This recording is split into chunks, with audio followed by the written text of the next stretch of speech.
तो good morning everyone. Last lecture में हमने एकदम सिंपल सिंपल से टॉपिक थे, that is magnetic effect of electric current and magnetism, जिनके मतलब टॉपिक के कंसेप्चुअल पार्ट में हमने कुछ अलग पढ़ा ही नहीं था। जो बातें हम इलेक्ट्रोस्टैटिक्स में एंड करंट इलेक्ट्रिसिटी में पढ़ते थे उनको ही बस समव्हाट रीअरेंज करके हम magnetic effect of electric current and magnetism में पढ़ रहे थे। बस एक एडिशनल फिनोमिनन था, बाकी सर्किट की अरेंजमेंट, पूरी फॉर्मूले की अरेंजमेंट, कंसेप्चुअल अरेंजमेंट कंपेयर कर करके हमने स्टडी किया था। मतलब पूरा पार्ट ऑल ओवर सेम ही था। बस एडिशनल फेनोमिनन हमने ये देखा था कि बेसिकली अगर कोई करंट कैरिंग कंडक्टर है, यानी कि अगर कोई चार्ज मोशन में है, मतलब इलेक्ट्रोस्टैटिक्स में हमारी कंसेप्ट ही चार्ज रेस्ट में, करंट इलेक्ट्रिसिटी में वो मोशन परफॉर्म करेगा। कैसे परफॉर्म करेगा, कौन कौन अपोज करेगा, कौन हेल्प करेगा एंड उसकी मोशन से क्या होगा, ये हमने magnetic effect of electric current and magnetism में डिस्कस किया था। ठीक है, तो magnetic effect of electric current and magnetism का डिस्कशन कंप्लीट करने के बाद हम कंक्लूजन के ऊपर आने वाले हैं। मतलब हमारा जो इलेक्ट्रोडायनामिक्स सेक्शन है 12th एनसीईआरटी का पार्ट फर्स्ट है, सबसे इंपॉर्टेंट, सबसे ज्यादा वेटेज जिसको है एंड जो श्योरली 101% आपको मार्क्स देने के लिए हेल्प करने वाला सेक्शन है। उसमें एक कंक्लूजन वाला एकदम सिंपल, जिसके ऊपर हमारे नीट में 2 एंड जेई में 1 क्वेश्चन आते हैं, उस टॉपिक का डिस्कशन अपन स्टार्ट करने वाले हैं, दैट इज EMI। EMI, अब ये EMI मतलब क्या होता है? Electro magnetic induction, electromagnetic induction. And इसी इलेक्ट्रोमैग्नेटिक इंडक्शन को इन शॉर्ट हम बोलते हैं एज ए EMI। ठीक है, एकदम सिंपल स्ट्रेट फॉरवर्ड टॉपिक है। अगेन इस टॉपिक की केस उसी तरह से है, मैंने पहले भी ये बात आपको बोली थी, हर एक टॉपिक पढ़ते टाइम आपके भी ध्यान में आ रहा है कि जो सारा मतलब पूरा फिजिक्स का पार्ट हमने इलेक्ट्रोस्टैटिक्स में स्टडी किया था, लेटर ऑन उसके जितने भी टॉपिक्स आ रहे हैं हर एक टॉपिक में वही कंसेप्ट को अपन अलग अलग तरीके से स्टडी कर रहे हैं। मतलब इस सेक्शन का पूरा बेस हमारा इलेक्ट्रोस्टैटिक्स के ऊपर डिपेंडेंट है। जिन्होंने इलेक्ट्रोस्टैटिक्स के ऊपर बहुत वर्क किया था वो अगर क्लियर है तो ये सारे टॉपिक उनके लिए एकदम चिल्लर है, कुछ भी नहीं है इसमें। ठीक है, तो इस टॉपिक में हमें क्या डिस्कस करना है उसके ऊपर आते हैं। उससे पहले ये इलेक्ट्रोमैग्नेटिक इंडक्शन मतलब क्या होता है इसके अबाउट डिस्कस करते हैं। ठीक है, सबसे पहले हम डिस्कस करेंगे अबाउट इंडक्शन के अबाउट। इंडक्शन मतलब क्या होता है? एक प्रोसेस है, एक फेनोमेनन है जिसमें कुछ तो इंड्यूस होगा। इंड्यूस होगा मतलब प्रोड्यूस होगा। अब ये इंड्यूस्ड होगा या फिर प्रोड्यूस होगा, कुछ ना कुछ यहाँ पे इंड्यूस्ड होने वाला है, कुछ ना कुछ यहाँ पे प्रोड्यूस होने वाला है। इससे पहले अगर हम देखेंगे तो इलेक्ट्रोस्टैटिक्स में भी सेम कंसेप्ट थी, वहां पे चार्ज था एंड उस चार्ज के सराउंडिंग के स्पेस में इलेक्ट्रिक फील्ड प्रोड्यूस होती थी या फिर इंड्यूस होती थी। उसके बाद में हमने magnetic effect of electric current में देखा कि वही चार्ज अगर मोशन में सेट किया जाता है, व्हेनेवर इट परफॉर्म्स मोशन, जब भी वो चार्ज मोशन परफॉर्म करता है तो उस चार्ज के मोशन परफॉर्म करते टाइम वो इलेक्ट्रिक फील्ड के साथ साथ अपने सराउंडिंग के स्पेस में मैग्नेटिक फील्ड भी प्रोड्यूस करता है। ये प्रोडक्शन ऑफ या फिर फेनोमेनन ऑफ इंडक्शन होता है। इलेक्ट्रिक फील्ड प्रोड्यूस करने दो या फिर मैग्नेटिक फील्ड प्रोड्यूस करने दो, लेकिन वो सारी बातें हमने अलग अलग टॉपिक में पहले से ही पढ़ ली है। मतलब इस टॉपिक में हम electric field and magnetic field का प्रोड्यूस होने का प्रोसेस, मतलब उनका इंडक्शन तो स्टडी नहीं करने वाले, ये तो क्लियर है। तो इस टॉपिक में क्या इंड्यूस करेंगे हम, वो पहले लिखा है। हम इंड्यूस करने वाले, किसको इंड्यूस करने वाले हैं? हम इंड्यूस करने वाले हैं इलेक्ट्रो को, इलेक्ट्रो को इंड्यूस करने वाले हैं। अब ये इलेक्ट्रो इंड्यूस होगा मतलब क्या होगा? देखो, इलेक्ट्रो का मतलब हमने इलेक्ट्रोस्टैटिक्स में देखा था कि ये आ गया इलेक्ट्रो, इसका मतलब कहीं ना कहीं डिस्कशन चार्ज के ऊपर जाएगा। मतलब वही पूरे इलेक्ट्रोस्टैटिक्स की कंसेप्ट फिर से यहाँ पे भी रिक्वायर्ड होगी। मतलब कि क्या है, देखो हम इंडक्शन प्रोडक्शन प्रोड्यूस करने का फेनोमिनन प्रोसेस पढ़ने वाले हैं किसके? चार्ज के। अभी चार्ज का इंडक्शन होगा मतलब इलेक्ट्रो का इंडक्शन होगा। अभी चार्ज का इंडक्शन कैसे होगा? चार्ज के बारे में तो हमने इलेक्ट्रोस्टैटिक्स में पहले बोल दिया था, charges nether be created nor be destroyed. तो उसको अपन प्रोड्यूस भी नहीं कर सकते, डिस्ट्रॉय भी नहीं कर सकते। तो ये क्या चल रहा है अभी? तो हम जो चार्ज यहाँ पे देखने वाले हैं जिसका इंडक्शन होने वाला है, वो सिर्फ चार्ज का नहीं होगा, वो होगा चार्ज इन मोशन का। मतलब कि एक चार्ज को मोशन में सेट करेंगे हम। अगर ये चार्ज इन मोशन आ गया, मतलब चार्ज अगर मोशन में सेट हो गया, तो उसी को हम क्या बोलते हैं, एज ए करंट बोलते हैं। चार्ज अगर मोशन में सेट हो गया तो उसी को अपन इलेक्ट्रिक करंट बोलते हैं। एंड हमने करंट इलेक्ट्रिसिटी जैसा टॉपिक देखा था, जिसमें हमारा बेसिक डिस्कशन इसी के अराउंड घूमता था कि करंट कैसे फ्लो होगा कंडक्टर के सरफेस के ऊपर से।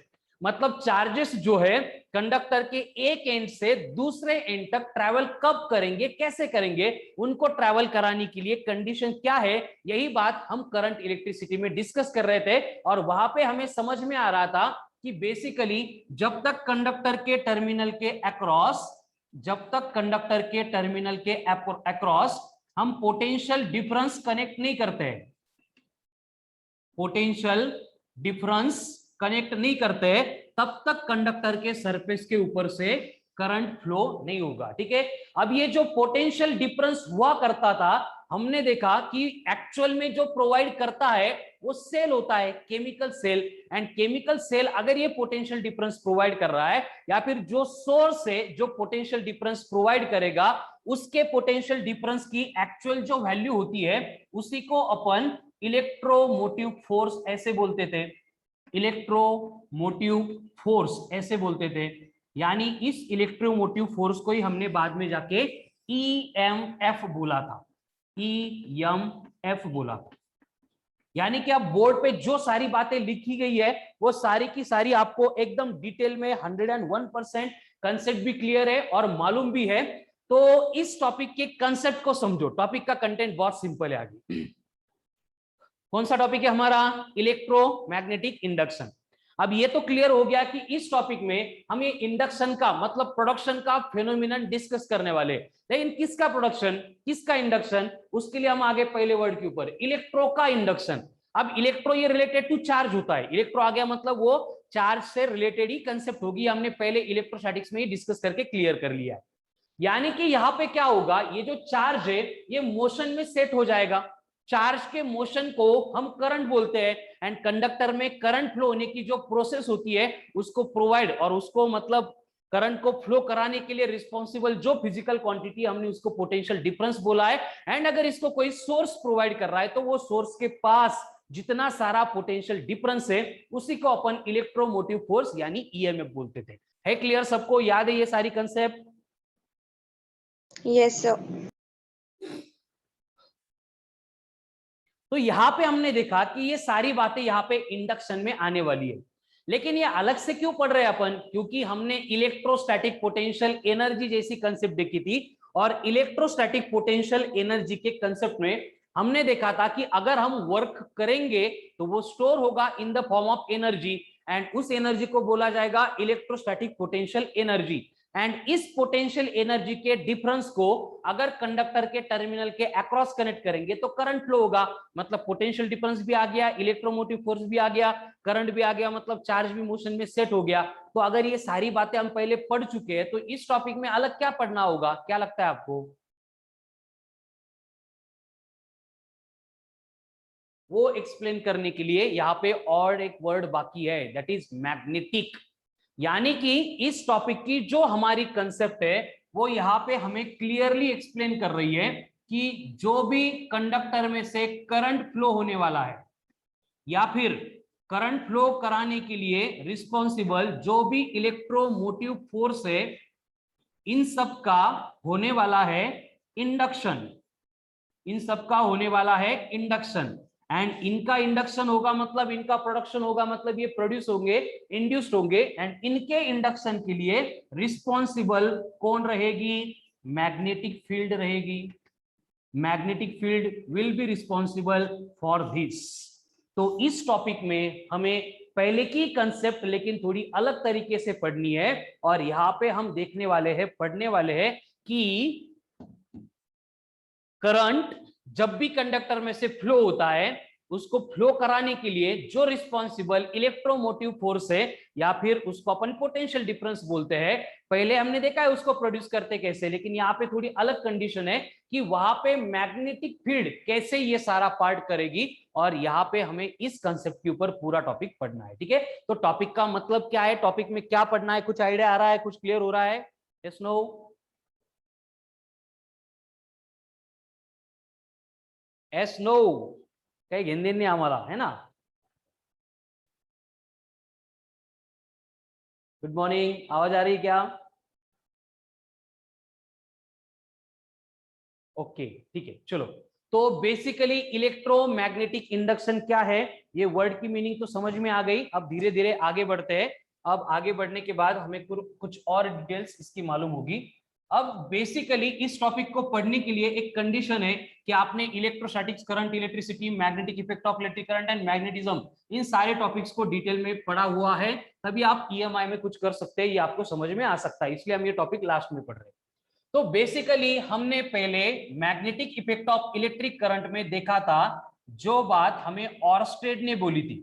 अब ये ऑर्स्टेड ने क्या बोला था? ऑर्स्टेड ने बोला था कि whenever electric current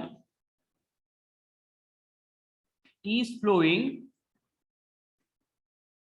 through conductor, whenever electric current is flowing through conductor और थ्रू सरफेस ऑफ कंडक्टर, और इसी को अपन बोलते हैं as whenever charges are in motion, whenever charges are in motion it will produce, क्या प्रोड्यूस करेगा ये? It will produce magnetic field around it, ठीक है। अब इसके ऊपर अपन पूरे 2 टॉपिक डिटेल में पढ़ चुके हैं, तो ये सबको मालूम है, याद है, लेकिन फिर भी मैंने यहाँ पे लिखा है क्योंकि इसी के ऊपर हमारा जो ईएमआई का फेनोमेनन है उसका आइडिया आया था और वो डिराइव हुआ था। मतलब कितनी सिंपल बात है, देखो, एक साइंटिस्ट आता है एचसी ऑर्स्टेड और एक नई कंसेप्ट एक्सीडेंटली फाइंड करता है, और एक्सीडेंटली कंसेप्ट फाइंड करने के बाद वो यहाँ पे एक्सप्लेन करता है कि बेसिकली जब भी कंडक्टर के सरफेस में से करंट फ्लो होता है या फिर जब भी चार्जेस मोशन में होते हैं, तो वो चार्जेस इन मोशन है या फिर करंट कैरिंग कंडक्टर है, अपने सराउंडिंग के स्पेस में फील्ड प्रोड्यूस करते हैं जो मैग्नेट के सिमिलर होती है, मतलब मैग्नेटिक फील्ड होती है। एंड इस स्टेटमेंट का एक कंक्लूजन है जो हम ऐसे भी लिख सकते हैं कि charges are in motion, charges are in motion produces magnetic field, produces magnetic field, ठीक है। अब इस स्टेटमेंट के ऊपर ध्यान से देखो, ठीक है। ये पूरा जो ऑर्स्टेड ने बोला था उसका कंक्लूजन बस यही पे आ रहा है कि charges in motion produces magnetic field, charges अगर मोशन में है तो वो मैग्नेटिक फील्ड प्रोड्यूस करते हैं, charges are in motion will produce magnetic field around it. इसी कंसेप्ट के ऊपर हमने पूरा टॉपिक पढ़ लिया, ढेर सारे इन्वेंशन हो रहे थे, फॉर्मूले आ रहे थे, सारी बातें अच्छे से चल रही थी, लेकिन इसी बीच क्या हुआ, 2 साइंटिस्ट आ गए, 2 लोग आ गए जिन्होंने इस स्टेटमेंट को बाकी लोगों के नजरिए से नहीं देखा था, उनका अलग ही नजरिया था, जिसमें सबसे इंपॉर्टेंट नाम आता है सर माइकल फैराडे का, एंड माइकल फैराडे के साथ में आता है सर जोसेफ हेनरी का। ये दोनों इंडिपेंडेंट वर्क कर रहे थे, एक दूसरे को पहचानते भी नहीं थे, अलग अलग वर्क कर रहे थे। जिस कंसेप्ट पे वर्क कर रहे हैं इनका एक दूसरे के साथ कोई लेना देना नहीं था, लेकिन at the same time same concept के ऊपर वो वर्क कर रहे थे। अब ये कंसेप्ट इनकी क्या थी, देखो कंडीशन क्या होती है, एक मतलब एक कंसेप्ट है जो है आज भी वर्ल्ड में, जिसको बोला जाता है reverse engineering. Reverse engineering Hollywood की एक मूवी है पेचेक बोल के, उसमें ये रिवर्स इंजीनियरिंग क्या होता है वो एक्सप्लेन किया है। अब ये रिवर्स इंजीनियरिंग मतलब क्या होता है, उल्टा थिंक करना। कैसे उल्टा थिंक करना? फॉर एग्जांपल, अब चाइनीज प्रोडक्ट्स होते हैं, तो चाइनीज प्रोडक्ट्स जो ऑथराइज्ड है वो नहीं, बाकी प्रोडक्ट जो हमें as compare to market price बहुत चीप प्राइस में मिलते हैं, उसके बेसिक 2 रीजन है कि कोई भी चीज जब हम मैन्युफैक्चर करते हैं, कोई भी कंपनी उसको मैन्युफैक्चर करती है, तो सबसे बड़ा उसका जो पैसा लगता है 70% से ज्यादा वो लगता है R&D पे। R&D मतलब रिसर्च एंड डेवलपमेंट। जैसे मोबाइल है, उसकी कैमरे की टेक्नोलॉजी नई इन्वेंट करना, डिराइव करना, नए सेंसर हर साल मतलब हर 6 महीने के बाद नए कुछ तो टेक्नोलॉजी इंप्लीमेंट हो रही है, तो ये सारे जो इन्वेंशन का पार्ट चलता है वो चलता है R&D में, रिसर्च एंड डेवलपमेंट में। मनमत तू माइक म्यूट करत जा, मनमत। सर मी म्यूट आहे ना. वावडे ती प्यांटाय पागल. आरती सर मी अनम्यूटच आहे. हो ती चुकून मनमत म्हटलं मी. ठीक आहे चलो क्या बोल रहा था मैं. हाँ तो बेसिकली क्या होता है देखो कि जो हर एक मतलब जो ब्रांड होता है, जो फर्म होती है, कंपनी होती है, तो अपने प्रोडक्ट खुद मार्केट में लॉन्च करती है. उनमें सबसे बड़ा डिपार्टमेंट होता है R&D का, रिसर्च एंड डेवलपमेंट का. जैसे फॉर एग्जांपल एप्पल है तो उनका एक R&D डिपार्टमेंट है, वर्ल्ड का सबसे मतलब बेस्ट R&D है उनकी, एप्पल की, रिसर्च एंड डेवलपमेंट की. तो वहां पे दुनिया भर के जितने भी टॉपर्स लोग हैं, साइंटिस्ट है, होशियार लोग हैं, उनको वो हायर करते हैं. हायर करने के बाद सबसे बड़े अमाउंट का वो पैकेज प्रोवाइड करते हैं और इतना पैकेज देने के बाद उनको काम में लगाते हैं कि हमें आगे कुछ ना कुछ नई नई टेक्नोलॉजी वहां पे मतलब इन्वेंट करनी है, डिराइव करनी है. तो ये प्रोसेस चलती है. उसके बाद में 8-10 सालों में एक आधा प्रोडक्ट वो इन्वेंट करते हैं, फिर इंप्लीमेंट करते हैं, फिर टेक्नोलॉजी वो इंप्रूव करते रहते हैं. ऐसे होता है. ठीक है.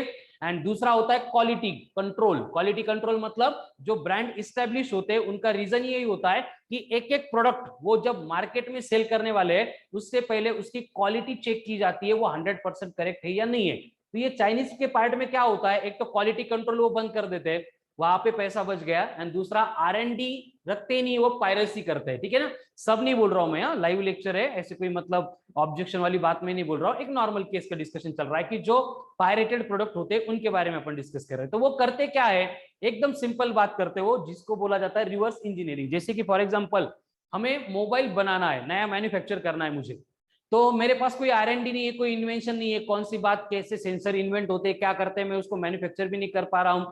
ठीक है. कोई बात भी मुझे मालूम नहीं है. तो मैं क्या करूंगा, जो कंपनी एक्चुअल में प्रोडक्ट बनाती है वो सबसे पहले क्या करती है, रिसर्च एंड डेवलपमेंट में नए नए प्रोडक्ट इन्वेंट करती है, उसको बनाती है, कंबाइन करती है, फिर पूरा डिवाइस बनता है और वो मार्केट में आता है. मैं उल्टा करूंगा पूरा.